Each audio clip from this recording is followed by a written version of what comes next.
Hello viewers, welcome back to my YouTube channel delighted Deepa. আপনারা সবাই কেমন আছেন? আশা করছি খুবই ভালো আছেন। আমরাও ভালো আছি। আজকের ব্লগটা হচ্ছে সোমবারের ভ্লগ। তো আমি মেনলি মর্নিং রুটিনটাই আজকে শেয়ার করছি। তো প্রতিদিন যেভাবে ঘুম থেকে উঠে আমি আমার কাজকর্মগুলো করি সেগুলোই আপনাদের দেখাচ্ছি। তো মেনলি আজকে আমার ঘুমটা ভেঙেছিল ওই অলমোস্ট এই 5:20 এরকম হবে হয়তো। তো অ্যালার্ম দেওয়া ছিল আমার 5:30টার, কিন্তু আমার 10 মিনিট আগে আপনা আপনি ঘুম ভেঙে গেছে। তো আমি অ্যালার্মটা অফ করে, মানে আর্লি অফ, মানে বাজতে দিইনি আর। তো ওটাকে আগে থেকে স্টপ করে আমি তারপর আমার কাজকর্মে লেগে পড়ি। অ্যাকচুয়ালি কী বলুন তো, আমার মোবাইলে 10 মিনিট আগেই অ্যালার্মের একটা রিমাইন্ডার চলে আসে। তো সেইটাকে আমি অফ করে তারপরে আমার কাজকর্মে লেগে পড়েছি। তো প্রথমেই আমি তো ঘুম থেকে উঠে বাসি নাইটিটা ছেড়ে নিই। তো সেটা করে তারপর জানলা দরজাগুলো খুলে দিলাম ভালো করে।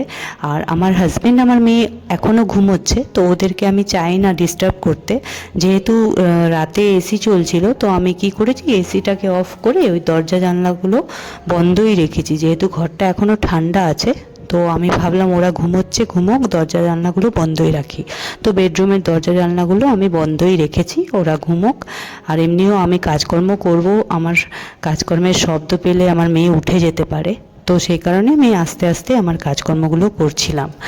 তো এখানে ঘুম থেকে উঠে আমি ঠাকুর প্রণাম সব সেরে নিয়ে ব্রাশ ট্রাশ করে নিয়ে তারপর ছাদে এসেছি। তো ছাদে আমি এসে দেখলাম গাছগুলো জলের প্রয়োজন আছে, তো সেই কারণে আমি জল দিয়ে দিচ্ছি। এমনি আমি গরমকালে দুবেলাই দিই, সকালে আর বিকেলে।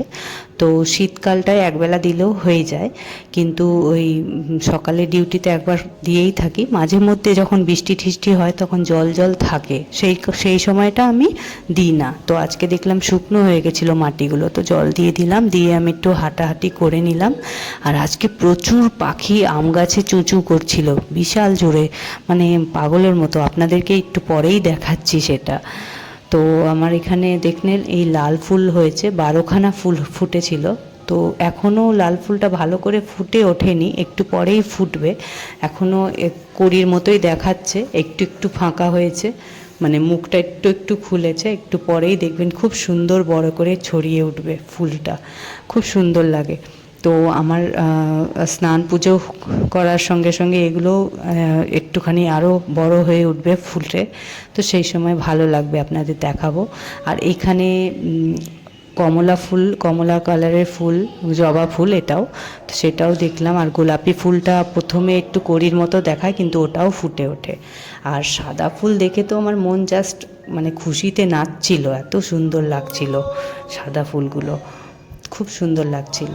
তো যাই হোক, আমার এখানে নিচে এসে আমি ঘর ঝাড় দিয়ে নিচ্ছি, দিয়ে এরপর মুছেও নেব, দিয়ে তারপর আমার স্নান পুজোটা হয়ে যাবে। আমার হাজব্যান্ডের তো আজ অফিস আছে, যে কারণে আমাকে রান্নাবান্নাও তাড়াতাড়ি সারতে হবে। তো যেহেতু সকাল সকাল উঠেছি, আমার পুজোটা আমি ভাবলাম যে করে নিই। পুজোটা যদি না করি তো পরে বেলা হয়ে যায়, আমার তাড়া লেগে যায়। তো এখন যেহেতু হাজব্যান্ড ঘুমোচ্ছে, ও ওঠার পরও যদি আমি রান্না বসাই, আমার রান্না হয়ে যাবে। তো সেই কারণে আমি নিশ্চিন্তে আমার স্নান পুজোটা সেরে নেব, এটাই আমার মনের মধ্যে চলছে। তো এবার আমি আমার কাজকর্ম করছি। এবার ঘর ঝাড় দিতে গিয়ে দেখলাম যে কতগুলো কাগজের টুকরো ফেলে রেখেছিল আমার মেয়ে আগের দিন রাতে। ও খেলছিল, মানে জয়দিদি বেরিয়ে যাওয়ার পর। তো সেগুলো আমি আর ঝাড় দিতে পারিনি, কারণ আগের দিনও আমার অনেক ব্যস্ততা ছিল। তো সন্ধেবেলা ঝাড় দেওয়া হলেও রাতে যে নোংরাটা জমে সেটা আর রাতে দিতে পারিনি। তো সেটাই এখন দেখলাম এতগুলো কাগজ বেরিয়েছে, সব আমার মেয়ে করে এইসব, কি বলবো, কাগজগুলো ছিঁড়ে ছিঁড়ে মানে এদিক ওদিক ছড়িয়ে রাখে।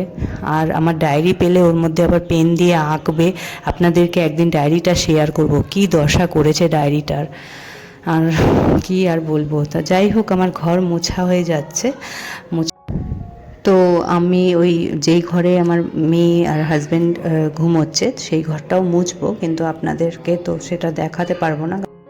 আমি তো আরও মানে কয়েকটা কাজ করি যেটা অফ ক্যামেরায় হয়ে যায়, আমি সব সময় শ্যুট করে উঠতে পারি না।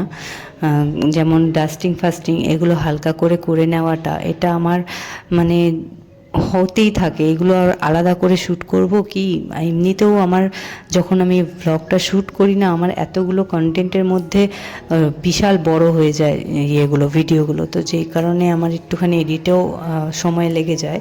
তো সেই কারণে আমি যেহেতু আমার মাথার উপর আরও একটা অফিসেরও একটা দায়িত্ব থাকে, যে কারণে আমি চেষ্টা করি সব সময় যে যতটা অল্প সময়ে করে নিতে পারি এগুলো, কারণ আমার উপর এখন অনেক রকম দায়িত্ব রয়েছে। আর যারা মানে যারা বাড়িতে বসে কাজ করে, মানে যারা ভিডিও এডিটিংয়ের সময় পায়, তাদের জন্য এটা খুবই সুন্দর করে করার মতো সময় থাকে। তো আমার কাছে তো সেই সময়টাও থাকে না। আমি মানে কি বলবো আপনাদের, আপনারা হয়তো ভাবেন যে আমি কাজ করি, ওয়ার্ক ফ্রম হোম করি, তাও কেন ভ্লগ করি, আমার কিসের টাকার প্রয়োজন, এই জিনিসগুলো কিন্তু এটা একদমই মিথ্যে। আমি যেখানেই কাজ করি সেখানে আমার এমন কিছু হ্যান্ডসাম স্যালারি নয়, খুবই কম। আর সেটারও কোনো মানে ইয়ে রাখতে পারি না, মানে যে স্যালারিটা টাইম মতন পাবো কি না, একটা ভয়ে ভয়ে থাকি প্রতি মাসেই।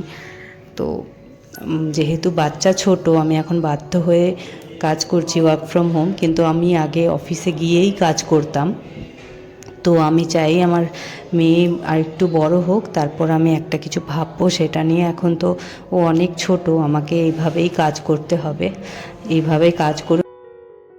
গুড মর্নিং ফ্রেন্ডস, আপনারা আশা করছি খুবই ভালো আছেন, আমরাও ভালো আছি।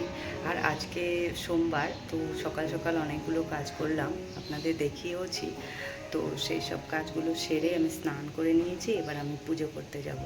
তো আপনাদের সাথে আবার দেখা হচ্ছে। তো যেটা বলছিলাম আমি সেটাই কন্টিনিউ করছি।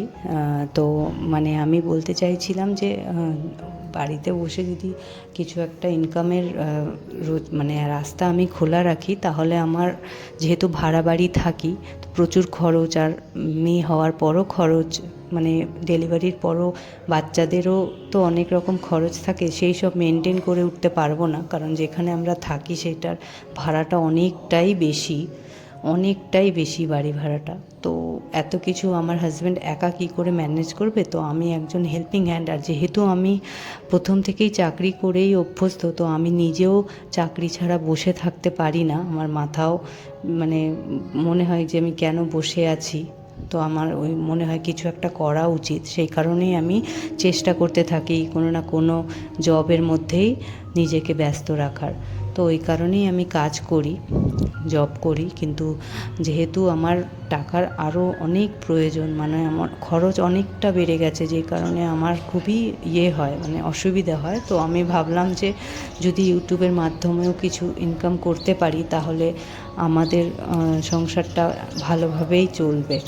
তো আর যেহেতু চাকরি করি, তাই বাধ্য হয়ে একজন আমাকে লোক রাখতে হলো ঘরে, যে আমার বাচ্চাকেও একটু দেখবে। এমনি তো আমাকেই দেখতে হয় মেনলি, আর আমি যেহেতু ঘরেই থাকি, তাই বাচ্চার কোনো সুবিধে অসুবিধে এই জিনিসগুলো, ওর খাবার রেডি করা, ওর কী খাবে না খাবে সব রেডি করে দেওয়া, ওকে মাঝে মধ্যে ব্রেস্ট ফিড করানো, মানে ওর দায়িত্ব আমার শেষ হয়ে যায় না। যে লোক আমার ঘরে থাকে সে যে করছে বলে আমার কোনো দায়িত্বই থাকছে না, এরম কোনো ব্যাপারই নয়। আমাকেও বাচ্চাকে দেখতে হয়, ওকে মাঝে মধ্যে রাখতে হয়। যখন ধরুন দিদিটা খাবার খায় বা বাথরুমে যায়, বা জামা কাপড় ওর রইলো, বাচ্চার কিছু কাচতে যায়, আমাকে তো ধরতেই হয়, এমনি সময়েও আমাকে ধরতে হয়। তো সেরকমই ব্যাপার। তো ওই কারণেই আমি মনে করি যে বাচ্চা আমার হাতেই মানুষ হচ্ছে এটা। তো আর অবশ্যই বাচ্চাকে মার কাছেই সবসময় থাকা উচিত। মা তো মাই হয় যতই হোক। তো আমি ওই জন্যই ওকে সবসময় এই চেষ্টাই করি যে ও যেন আমার ছাওয়াটাই সবসময় পায়। তো ওই কারণেই তো বাচ্চার কথা বলতে বলতে অনেকটাই দূরে চলে এলাম। তো আমার পুজো টুজো সব হয়ে গেছে, আর এদিকে দেখছেন আমি রান্নাটাও বসিয়ে দিচ্ছি। আজ যেহেতু সোমবার, তো আমরা সোমবার আর শুক্রবার নিরামিষ খাই, সে কারণে আজকেও নিরামিষ হবে। তো ভাত হবে, মুগ ডাল হবে, আর পাঁচমিশুলি তরকারি হবে, আর সাইডে আলু সেদ্ধ দেব। মেয়েকে তো আলু সেদ্ধ খাওয়াই, আর আমার হাজব্যান্ডও সোমবার আর শুক্রবার চেষ্টা করে আলু সেদ্ধ খাওয়ার, কারণ ও একটুখানি তেলে জিনিস একটু অ্যাভয়েড করারই চেষ্টা করে। তারপরেও আমি ওকে চেষ্টা করি যে না আমি ভালো ভালো কিছু বানিয়ে খাওয়াই, তো সেই রকমই করতে থাকি। আপনারা তো দেখেনি আমার ভ্লগগুলো কী কী রান্না হয় না হয়। তো যাই হোক, ডাস্টবিনওয়ালাও এসছিল, মানে ময়লার গাড়িটা এরই মধ্যে। তো ময়লা ফেলে আমি নতুন গার্বেজ ব্যাগ রেখে দিয়েছি ডাস্টবিনে। আর এদিকে আমার হাজব্যান্ডের টিফিন প্যাক করে ওকে অফিসে পাঠিয়ে দিলাম, ও অফিস চলে গেছে, আবার চলে আসবে পরে সন্ধ্যের দিকে। আর এদিকে আমি আমার ছোট ছোট কাজ, যেমন রান্নার পর কিছু বাসন বেরোয় সেগুলো ধুয়ে নিচ্ছি। মেয়েও ভাত খেয়েছে সকালে, হাজব্যান্ডও খেয়ে বেরিয়ে গেছে। আর আমি ব্রেকফাস্ট করছি এই বাটার টোস্ট, যেহেতু সোমবার তাই ডিম টোস্ট হবে না, তাই বাটার টোস্ট করছি। আর সাথে থাকছে শসা আর আপেল। তো আজ এই অবধি আমার ভিডিওটা রাখলাম। আপনাদের আমার ভিডিও কেমন লাগে অবশ্যই জানাবেন। ভালো থাকবেন, সুস্থ থাকবেন। আর যারা আমার চ্যানেলটাকে সাবস্ক্রাইব করেননি তারা প্লিজ সাবস্ক্রাইব করে দেবেন। ভালো থাকবেন। Thanks for watching.